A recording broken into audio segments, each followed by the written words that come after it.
NET Now exclusive. Reacting to the rail budget, the coal minister Shri Prakash Jaiswal says hike in coal freight is along expected lines. Speaking to Nitya Balakrishnan, he said the ministry is looking at pooling of prices for domestic and imported coal. इसको हम इस तरह से ले सकते हैं, देशवासियों को देखना चाहिए कि भारत सरकार ये महसूस करती है कि जब तक रेल कनेक्टिविटी नहीं बढ़ेगी, जब तक कोल की ऑफटेक नहीं बढ़ेगा, तब तक हम नए पावर स्टेशन सेटअप करने में हमें बहुत परेशानी आएगी। देश की ग्रोथ को देखते हुए, देश के इंडस्ट्रियलाइजेशन को देखते हुए हमारी गवर्नमेंट ने जो 4000 करोड़ रुपए का बजट रखा है, इसका हम स्वागत करते हैं और हम उम्मीद करते हैं कि इससे हमारे कोल के ऑफटेक में काफी प्रॉब्लम दूर होंगी। Sir, an additional 9,000 crores has been proposed for better connectivity to ports and mines. Given that imported coal price pooling की बात कर रही है और imported coal की बात कर रही है, this kind of investment towards that, how will it benefit? और अभी क्या decision लिया गया है? Imported coal में क्या decision लेंगे आप? रेल मंत्रालय ने ये भी देखा है कि जब कोल इंपोर्ट करने की बात हो रही प्राइस पूलिंग के आधार पर, तो जाहिर है कि इंपोर्टेड कोल की ढुलाई की भी समस्या आएगी। इसलिए एडवांस में रेल मिनिस्ट्री ने उसकी व्यवस्था की है, उसके लिए भी हम उसका स्वागत करते हैं।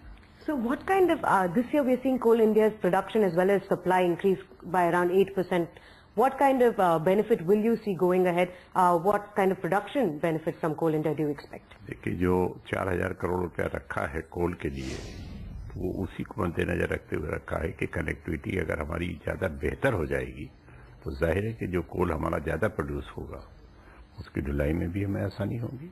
So, but one of the crucial decisions that has been proposed in this rail budget is a hike in freight rates for coal by close to 6%, 5.8%.